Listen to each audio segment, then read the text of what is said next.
Welcome back to Mining Now. I'm your host, Jared Downey. Today on the show, we have, I believe, for sure, our longest client. My father is the owner of Savona Equipment, so I'm pretty familiar with them as well. They're a sponsor on the show. They're a tour sponsor. We've done tons of work together. I've interviewed Jordan, my brother, on the show, and today we're finally getting kicking and screaming David Karstein on Mining Now. David, welcome. Thanks for having me. That's a pretty good intro, eh? Yeah. It's been, I think we've been talking about getting you on it's 9 years now. We've had Crownsmen. We've been doing the show for about 4 or 5 years. So I've been busy, sorry. Yeah, you've done really well at avoiding it, though. Okay, we're going to get into some projects with Savona, some of the work you've done over the years. But I want to highlight something right off the bat, is you've been working for the audience. He's my father, so I call him Dad in private, but just to make it a little more palatable for the interview, I'll call him Jerry. Sure. You've been working with Jerry now. I mean, you worked with him before he was even at Savona. He was in another equipment company. Another business, yes. He hired me when I was 15 years old. Wow. It was, my mom said, go across the street and see if you can get a job. And I did that, and it's been a lot of fun since. Yeah. Well, across the street, that must have been, I know the audience won't know the area, but out Savona, which is near Kamloops. That's right, yes. That's now, is that Duke Energy now across? So was there housing across the street there used to be houses up there back when it was West Coast Energy. Oh, okay. And my dad worked for West Coast Energy. West Coast Transmission actually was what it was, and it's evolved. I don't even know if it's called Duke Energy anymore. It's another name now. Spectra, I believe it is. Oh, okay. But I mean, Jerry himself, he must have been a young man at that point. He must have been. Well, he was 35 or something like that. Yeah. He would have been younger because he didn't start till he was Savona was about 40, 39.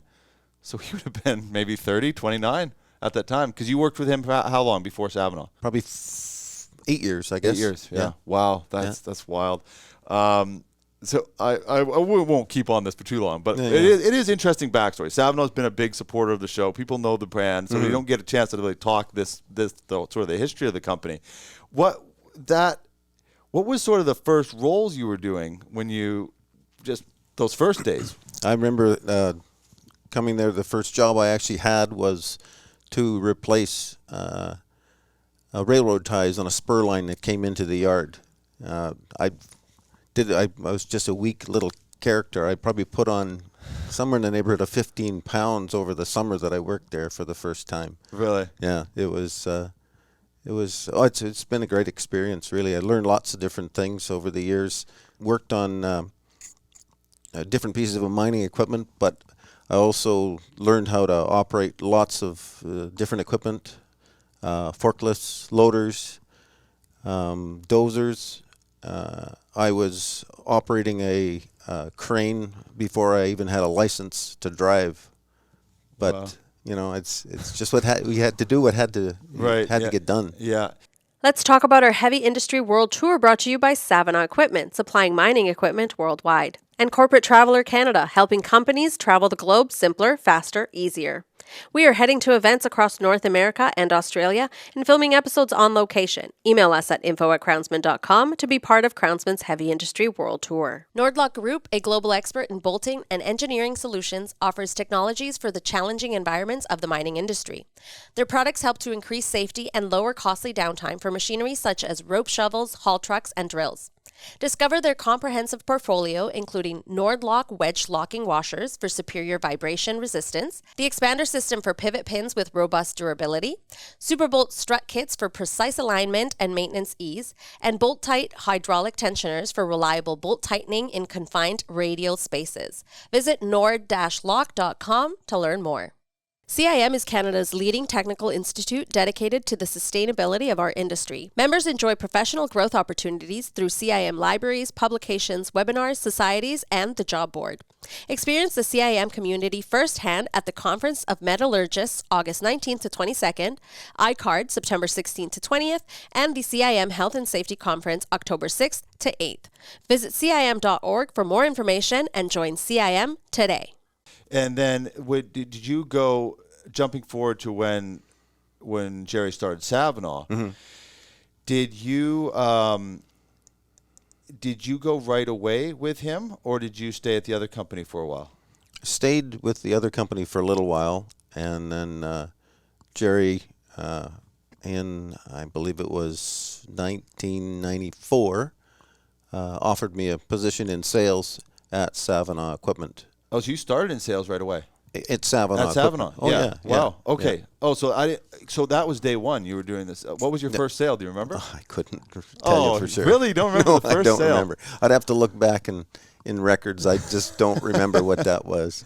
But you hadn't done sales at the other company, though? I had done sales for a little while. Yeah. You know, I worked my way up. I had done lots of receiving reports. You know, the equipment comes into the yard, and you have to jot down what it is so that the advertising department can get it out there. At that time, there was no internet, so you had to produce books with all the equipment in it. Yeah. And they needed information to put in the books. Yeah. So I was doing that for a while till I wound up getting into sales. Yeah. And eventually was offered the job with Savona Equipment. Right. Came back to work with Jerry. Yeah. When I think of Savona, I think of, as a kid, there's four people that I think of. There's of course Dad. Yep. And then I think of Kane, who was the partner who started. Yep. Or one of the partners that started Savona Equipment. He's since passed away. Loved. Just to take a moment with him, he was. I mean, you know him well. You guys used to carpool together.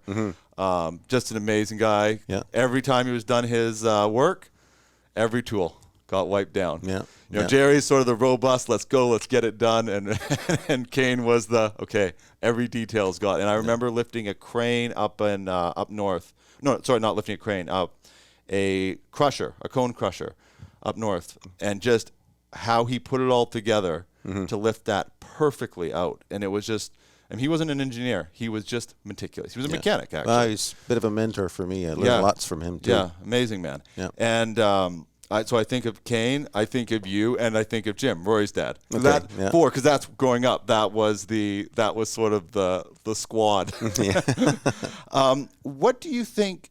And then that's quite a commitment. You've now worked with him, with Jerry, for almost 40 years. Something 44 years or something like that. Something crazy. Yeah. And I think we could bring Kane into it. What do you think worked, in your opinion? I mean, that's a choice to stay there. I mean, I know you as a salesman. You're a great salesman. You could have done other things, and you stayed in that company. What do you think worked with that sort of that trio and that crew, and you and Jerry? And well, like you said, Jerry was kind of a just get at it type thing. Kane methodically thought things through better, and I was somewhere in the middle. You know. I never thought of it that way. Yeah. Yeah. Yeah, you wanted to get at it, but you kind of wanted to get the details in there too. Yeah. Well, you still do it. You're doing the tinkering, and you love all that sort of stuff. At the end of the show, we should bring up some of your projects. But, I mean, yeah, lots of fun over the year. What, just to sort of jump to now, what are some, I'm going to go back through some old projects, but what are some projects that are on the go right now, sort of fast forwarding to today with Savona? Well, we just actually finished moving a crushing plant off of the Sunshine Coast up into the interior, not far from us. It consisted of a jaw crusher, cone crusher, hopper feeder system for the crushers, 2 screens, half a dozen conveyors. The conveyors, I believe, are still sitting up just outside of Powell River, and I think there are 2 truckloads that still have to come up to the interior. So was it intact when did you send a crew out there, or did you hire third party to go tear it down? Third party. Okay. And actually the owner that we purchased it from was involved with taking it apart for us. I believe he match marked some parts and pieces so that it was going to be easier for our customer to put back together. So is that when a plant like that? So that's I'm assuming that's for sale right now then, right? No, it's been sold. Oh, it's been sold. Yep. Oh, okay. So that deal was already done. I thought you were going to be telling people that they could buy it, but anyway, I'm sure there's another one that'll come up. I'm sure we can find another one. Yeah. A project like that, is that how working condition is a plant like that in general, or does it need quite a bit of work? That from what the owner told us, he maintained it well. The general condition that we could see as well is that you could practically just put it right back into service. Cleaning and painting, servicing things, just the greasing bearings and making sure the belts are in good shape and so on and so forth. That sort of thing. But in a very short period of time, you could have the thing up and running. In the demanding world of mining, safety and performance are paramount. Sophie is a comprehensive solution built for the unique needs of the mining industry. From the ground up, their technology helps everyone who works in, manages, and leads mining operations to create high-performance work environments and ensure they come home safely every day. Create the workplace everyone wants to be a part of. Choose Sophie. Visit sophie.com to learn more. Did you know cementitious binders can be responsible for up to 70% of the total GHG footprint of mine backfilling processes? Now you can replace up to 50% of the binder in your mine backfill operations with Graybond, Graymond's new low-carbon cementitious binder. This lime-based alternative binder maintains a 40 to 70% lower GHG footprint compared to typical cement and can adapt to varying mine conditions without compromising performance. Learn more about Graybond at graybond.com. Attention builders, we've got everything you need to know about the grit and grind of the construction world in one show. The Construction Show is where you can share your expert techniques and strategies to help keep the crew strong and construction sites secure. From foundational tips, industry trends, safety strategies to advanced equipment and machinery. Be part of the voice of construction. Book your episode and showcase your company to millions worldwide. Visit Crownsmen.com. How much of the business now, even actually maybe not just the business because there's a lot of moving parts to it, but just in your day-to-day, how much of it involves like these plants, these sort of multi-equipment projects versus, the slurry pump that's out back that you're fixing up? Is it still pretty even, or is it a lot more plants these days? No, I'd still think it's more one piece of equipment at a time because we deal with so many different aspects of business that a lot of times they're just looking for one particular piece, an auger or a pump or a conveyor, a screen deck. They have maybe something that's broken down or worn out. We can maybe source something for them that's going to be, the right fit to just replace the particular item that's causing them grief. Did you notice during COVID and that there was some real supply chain issues? Some of our clients that have come on the show, they were having real challenge. I mean, renting ships to try to get their stuff across because there was so many issues. Did you see opportunities because you would have maybe a pump that was used and it was just available, whereas people were having to wait? I mean, sometimes I was hearing stories of like a couple of years for a plant. Yeah, plants would be that even. Or even a piece for a plant, just one like piece. A crusher. Yeah, 6 months or something like that. If we had it in stock, we could go through it and have it on their doorstep within a month. Yeah, and the network you built over the years. Like there's the internet side where people see your website, but there's all these relationships also that are all over the world now. People that have equipment here, and there's yards. You go in someone's. We've done it. We drove back east, and there's just a plant just sitting there. Yeah. Companies around the world, even advertising stuff on our website. We list the stuff, and in Europe and Australia, South America, North America, obviously, and it's really helped to get more equipment on our website. Right. Yeah, and just that supply chain it's kind of. It's actually an incredible niche, especially when globally you end up with these supply chain blips, and all of a sudden for a Savona equipment, that's like, no, we've got it here. We've got, like you said, equipment all over the world, and it's just ready. Yep. Any other projects that sort of stand out? Any other plants? Anything larger size? Well, we have big projects on the go right now at selling entire plants. There's one back in Nova Scotia, 300 ton per day gold plant. There's a 3,500 ton per day gold and silver plant down in South America that we have for sale, and actually a 7,000 ton per day gold plant up in Alaska. And I couldn't go through the details These myself. These are all for sales. You're not going to say that these are all sold. No. They're all for sale. Yeah. And there's tons of information on our website, countless pictures you can go through to see what the plant consists of. I would encourage anyone that's interested to definitely do that. Well, I go on, I'll phone Jordan, and I phoned him a little while ago when he was in Germany. I think so. Oh. Yeah, when he was gone last week, that's where he was. Okay. I think he might have even brought back a dog. But you're not just listing the equipment. You're actually going out there. I saw a video a little while ago of a walkthrough in a plant, I think that was down Latin America. So it's you're not necessarily pulling the wrenches on them, but you're hands-on. You're sending teams down there. You're taking the right pictures and things like that. Oh, yeah. It's not just people just sending you a picture and you throw it up there, right? Oh, yeah. Well, in some cases it is. We've traveled to different places.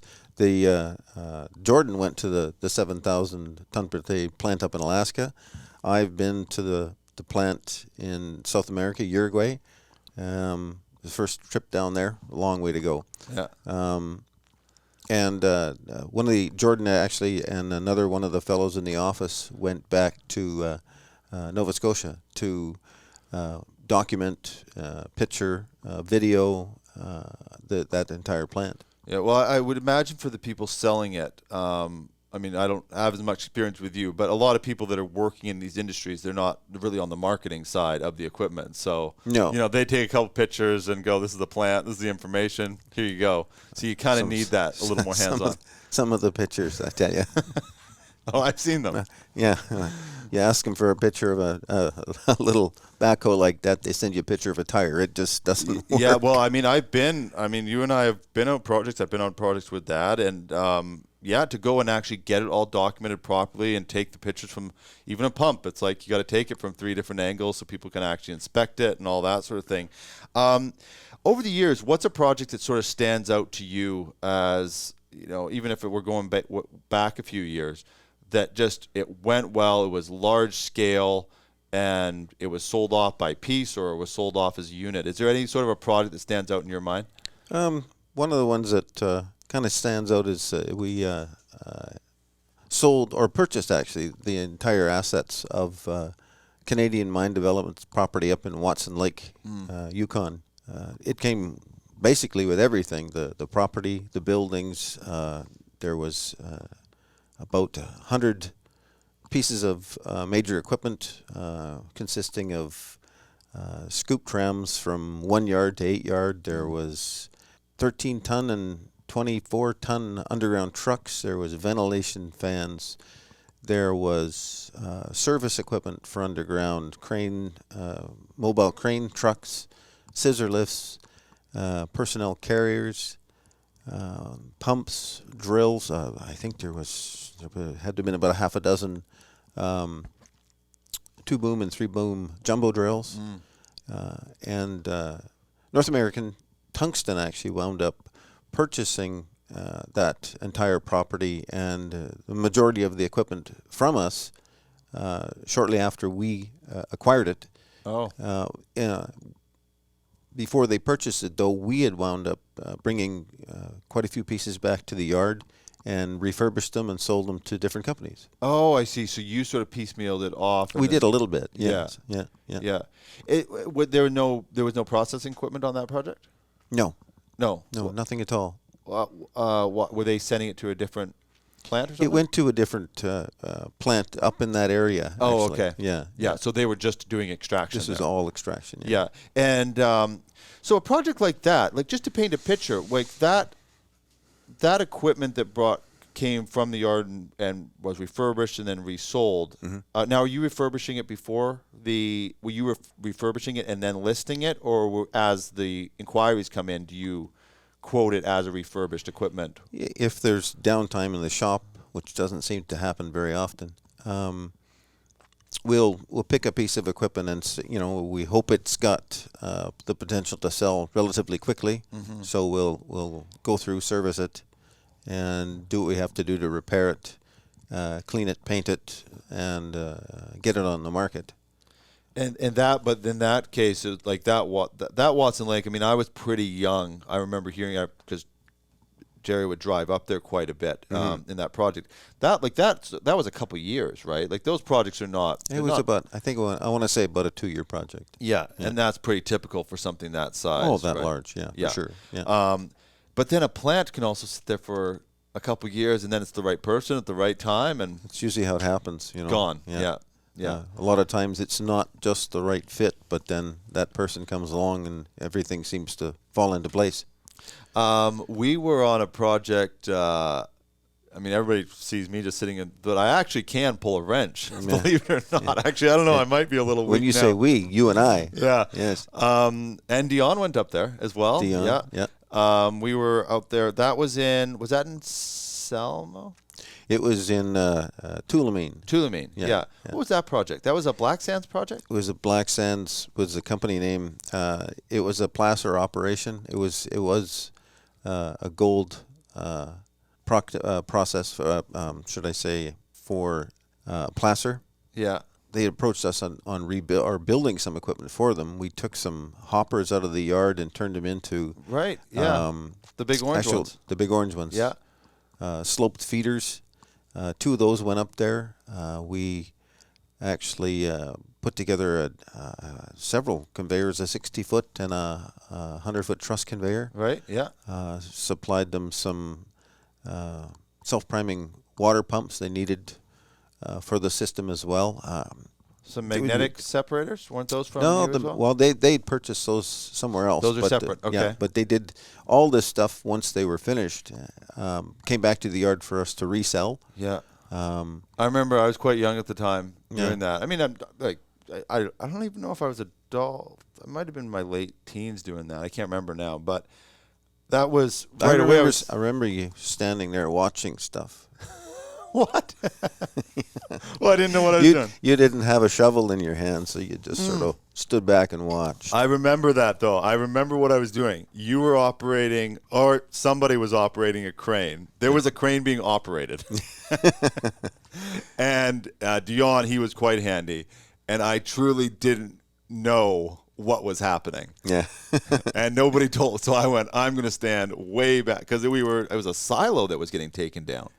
It was actually a huge dust collection system. Right. Or they actually referred to it as a thickener. So I think once you mentioned it to me, I think I just went and grabbed the shovel and went back to the same spot. And just you tell me, I'll go there. But that even at the time, I remember just as the wheels were turning for business already, it's an interesting business that someone buys the project, you custom build the project, and then couple years later, that might be coming back to the yard for resell. That's not that uncommon in Savona. No, we've had that happen quite a few times. I don't recollect too many of them, but I do remember that one because there was so much equipment that did actually come back, and we wound up turning around and selling it all again. Yeah, actually, have you saying that? One of those magnetic separators showed up in an email the other day. Oh, really? For the 3rd time for us to sell. Really? Yeah. This is recent? Just recent, probably within the last 2 weeks. Wow. That equipment, most of this equipment that you see, are you able to identify it? It's kind of the trick of the trade is actually being able to identify what is saleable. And I sometimes feel like, especially when you're putting together these big packages, you're kind of forced to buy the stuff that's maybe not that saleable because you're buying it in a package. Yeah. But can you pretty quickly, generally, like if you see those orange feeders or the separator or whatever it is, do you know pretty quickly if it's marketable? Do you have a pretty good sense of it? Yeah, you do. I do. Your dad does, Jerry. Yeah. Probably better than me, but most of the time it's pretty easy to realize that it's not going to take too much to sell. What in what categories do you see a lot of movement? Is there? Well, actually, I'm going to rephrase that question a little bit. In these projects, what are sort of the replacement parts that are sort of like, is it pumps, motors, conveyors? What do you sort of see people need to plug into existing system in that piecemeal side of the business? When it comes to that sort of stuff, the electric end, like electric motors are used. They're used the most, really. Kind of on everything, yeah. Yeah, and we have a great electrical department that repairs and sells a tremendous amount of electrical. Yeah. And that's not just the motors. It's MCC's panels, safety switches, magnetic starters, lots and lots of different things. Is it on the electrical side? Is it price where you're competitive on that? Because there's obviously a lot of electrical suppliers. We've had them on the show. Mm-hmm. Is it price, availability? Where sort of does Savona fall in the electrical side of things? We're able to provide good pricing. Many times the parts are hard to find, and again, our electrical department, Cam, can go out into the yard and go, yeah, we got one of those. Right. Or he has some good contacts to source a lot of equipment. Well, you used to say at Savona you had two of everything. I think then the website got a little bit bigger, so then two of everything was a little hard to keep up with. Yeah, but it kind of was like that for a while. If there was a mucker, there'd be another mucker beside it. Yeah. But on that electrical side, when you said it's harder to find, is that because like some of this equipment, maybe it's a 20-year-old plant that someone's operating, that kind of thing? And you can't even get new ones. And sometimes in our warehouse, there's that little box that has that piece that everyone's looking for. Right. Do you see that because all these acquisitions that have happened over the years, it just especially on the crushing side, and that just everybody gets bought and bought and bought. Does that, so you end up probably with some of these models that, I mean, they're not even that brand anymore. It's that company. Do people call plugging into a system? Is that part of like on the processing side, the crushing side, or is that a little bit different? It's just hard to find those particular pieces of equipment. Yeah. We have some stuff that's quite old in the yard, and usually people turn to me going, do we have this? And I'm kind of confident most of the time to say, yeah. Yeah. I know exactly where it is. I mean, for anybody who has it, maybe we can bring up some pictures. There's, I don't know, how many acres is there? I think we're somewhere between 8 and 10 acres. 8 and 10 acres. And it's pretty much full. Pretty much. Yeah. Every now and then Jerry's scrapped some stuff, and you can't even tell what's gone. No. I'm sure, you're a bit of a tinkerer. You like the old stuff, cleaning it up. Mm-hmm. I'm sure that caused some stress for you and Jerry. He walks around with a spray paint. Yeah. I love it. I can't handle it. I know, that's why I'm bringing it up. Usually a week after it disappears, someone's calling for it. And no, not again. Yeah, Jerry spray painted it. Yeah. But it's so packed in there. To be honest, I can't even tell what's missing. I'll see 5 trucks go away, and that's like, it's still full. Yeah. A lot of companies or customers come into the yard and comment on how neat it is. So it's over the years, it has got, driving by the highway, I mean, it's built up over the years, right? Mm-hmm. Now all that equipment's lined up, and you can actually see what's there. It's quite impressive, actually, because a lot of the buildings, your overhead crane system that you have, the electrical facility, I mean, that's all still fairly new. It's been, over like 10 years has been a lot. Yeah, that's been built up. We were able to purchase a building and set it up in 2014, 2015, 80 by 80 building with 2 overhead cranes.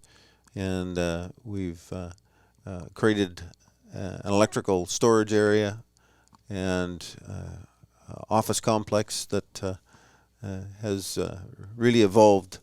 It just keeps adding. And evolved in good ways. Yeah. Well, Jerry is not capable of staying still. No. It's not. He's just not. If he builds one thing, there is going to be another thing coming. Which I love. I mean, he helped me with my first business, and I loved it. I remember I would drive when I was young. I would drive. I was just telling him this the other day. I would drive, be on my way to go do something kid fun. Sure. And he would phone and be that he just got home, and if I wanted to go over the paperwork, he was around. So I would turn the car around, and someone would be mad at me for doing that. But but I just loved it. I love that. Just if he's doing something, we're doing this. And it made it for me. It made for some people it's too much. For me, I just loved it. But you're sort of the same way though. You kind of like you actually sent some pictures. We'll bring them up. I mean, if you go into your office, you've got like this little display of all this. I mean, I won't try to explain it. I mean, what is some of the stuff you have on that you've just sort of fixed up over the years? Yeah. Well, it's stuff that's been in the yard that I knew if I didn't do something with it, Jerry'd spray paint it. And there's some quite unique pieces that I think that you never sell it to put it back to service, but I have a small piston pump that's probably from I think the late 30s maybe. Really? Yeah, and just a cool little piece. The electric motor on it runs like a dream. I had to pull it apart, and I don't even know if it had bearings, but it had little brass bushings in it. It was that old, but it runs like a top. I have an air pump that when I did some back history on it, turned out it was almost like an industrial vacuum, and quite the unique little piece too. Again, I didn't do much with it other than clean the majority of the rust off, and then I actually decided just to varnish it, so it actually makes it look very antiquish. And how old would that be? That would have been probably somewhere from the 20s. Really? Yeah. So what does that hook up to? What does that run off of? It could be run off of an electric motor as well. Yeah. And then it hooks up to like a hose line. The lines hook up. It would almost like an old-fashioned central air, or not central air, but central vacuum system. Oh, okay. An industrial vacuum. Wow. What's this little one? Is that some sort of like placer thing? We'll be bringing this up on the screen for the audience. It's actually a D-rocker. I came across a picture of one on the internet one time. I was thinking, well, this is kind of neat. So I brought it home. I got some wood and built one. Oh, you built this? I built it. Wow. Yeah. It's basically referred to as a D-rocker. They would take it out by a little stream, an old-fashioned sluice box, essentially what it is. But a miner would go to get it down to the fines a little bit more. So they would basically you'd take your rock and sand and whatnot, put it in the top of that thing, and you'd shake this thing back and forth, add some water to it. The fines would drop through to a burlap sack on a piece of wood. It would catch the gold on that burlap sack. The fine stuff, the coarser stuff, would go through the bottom of this unit and catch on riffles, and hopefully get some nuggets. It was just something that I thought would be kind of neat to have. So it's on display in the main office. So you don't have the burlap on here, though. No, I don't have That's why the burlap. I didn't realize. So this is for the bottom tray is for catching the gold then. It is. Yeah. But again, like the burlap would catch the finer stuff too. Yeah. Before I let you go, I actually want to ask. You've been in sales a long time. Mm-hmm. Anybody who's watching has probably tried to sell something or is selling something. Mm-hmm. Over the years, what have you sort of learned? I always have a professional side that I surprise the guest. I've learned a lot. But when dealing with clients and they're asking questions, actually, I'm going to break up into a couple. Can you generally tell if a client is, because we talk to our team about focusing on the winners, and I know this can be a little bit of a harsh way of putting it, but you can end up, people that are wasting your time will take up way more time than the person that wants to get it done. If Jerry's calling you to buy something, he's buying it. This is going to happen probably within 15 minutes. Yeah.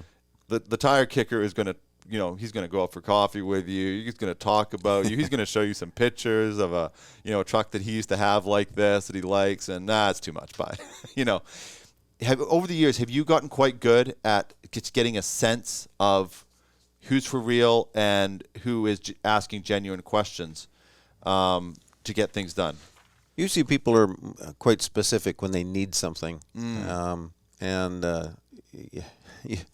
you get people coming into a yard, they focus on one piece of equipment and ask for pricing on 10 other items in the yard. You've kind of... you kind of know. You kind of know. Yeah. Yeah. So it's you're kind of watching for people that are going, they're zeroed in on something. Yeah. What have you learned? You've been in sales then for, if I got my math right, about 30 years. You've been selling. Let's go with what is different. What is different from the 30-year-old salesman to now doing it all these years later? Or do you do it the same? Try and do it the same. Try and sell. Try and sell them something. Try and determine. I've got a library of information back in my office that I turn to, trying to figure out different things for people. I'm not an engineer, so I can't do everything, but I try and help as much as I can to try and determine if we have something that's going to work for them. Right. So when you say a library, do you mean what do you mean by a library? Well, I've got books that I've acquired from years past that has the information on, say, a pump curve to determine if it's going to work for a customer, and of course, in the case of a pump, for instance, there's so many variations of even sometimes the same pump, depending on impeller size and motor speed, and a curve will you're able to maybe get a better sense that it's going to work for them. Do you, why does the client not know that already? Because are these maybe smaller operations that they don't have an engineer on site or something like? Why would they not know the pump specs? To me, I always think they should, but I kind of scratch my head saying, why wouldn't they know that? But they just don't. Well, I guess someone might actually tell them to, go find a pump. Right. Someone in the office is saying, "Go, we need this pump. Go find a pump." Right. But then they're scratching their head when I start asking them questions. I'm working for someone, and they say, "Hey, we need to replace this pump. It's going to give out next month." Okay, great. So I start. Go find it. I go online, and I don't even hardly know what it is. Yeah. So, and do you enjoy that part? What's part of that sales process? Do you enjoy the more? And you can't say the close. Well, it's always nice to be able to help someone for sure.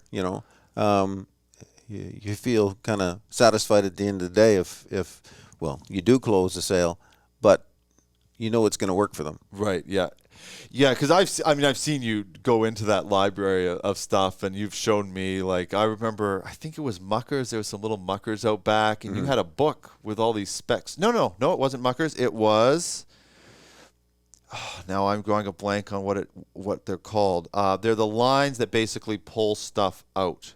There's these different... Pull stuff out. Slushers. Slushers, yeah, that's what it was. Yeah. And you had all these different specs. There's different types of slushers and all that sort of thing. Of course, I don't have the library in my head, but I remember you had just so much information. Yeah, well, there's lots of different slushers out there. There's electric ones, air-operated ones, single drum tuggers, double drum, triple drum. It's all coming back to me now.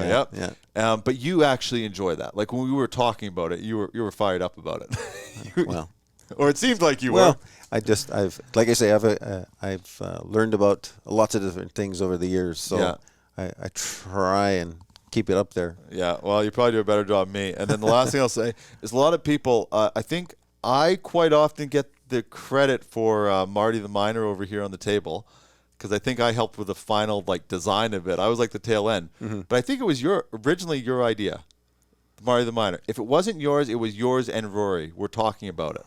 Well, I know I came up with a rough idea, and you. I jerried it. you jerried it. Yeah. No, but people say about it, and I go, no, that wasn't me. But it's funny because, and just another little nugget for people that don't know Savona. A lot of people are learning about Savona that just see the brand everywhere on the show. So, these little guys. This is not a beaver. It's a marmot. It's a marmot. And we have countless of them in our yard. Yeah. They come out every spring. Yeah.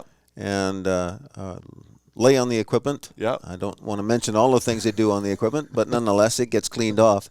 especially after it gets sold. And, any piece of equipment or anything that gets sold, usually a Marty goes with it. Yeah. And the Marty's gone all over the world. We have pictures of mining companies that have, or miners, specific people that have taken pictures of Marty at the side of a trommel or at a sluice box. My wife and I just came back from a trip to Poland, and I wound up sending one of her cousins a Marty. Yeah. Because she liked it so much. Yeah, so people love cool. them. People love them. They're on the side of your building. There's little cartoon versions of them. It's a lot of fun. David, thank you for finally doing this with us. And I'll thank you off air. So sometimes I feel like people don't think I'm being genuine because the camera's rolling. But no, I really do appreciate it. You've got a lot of knowledge. You've given a lot to Savona equipment, a lot of time to Jerry and you. You've been all over the place, gathering equipment, pulling wrenches, selling stuff. It's quite a history. So it would have been a shame to not have you on the show. So I really do appreciate you driving all the way down here and being in our studio. Well, thanks for having me. Thank you. I appreciate it. And thank you, everybody, for watching. Savona Equipment is a huge sponsor, so you'll be able to find a link to their website easy. If you need anything specific, though, like the plants or anything, we'll try to get those sent over, and those will be in the description, so you can actually go check those things out specifically. Otherwise, just reach out to us, and we'll direct you to the team at Savona. We know them pretty well.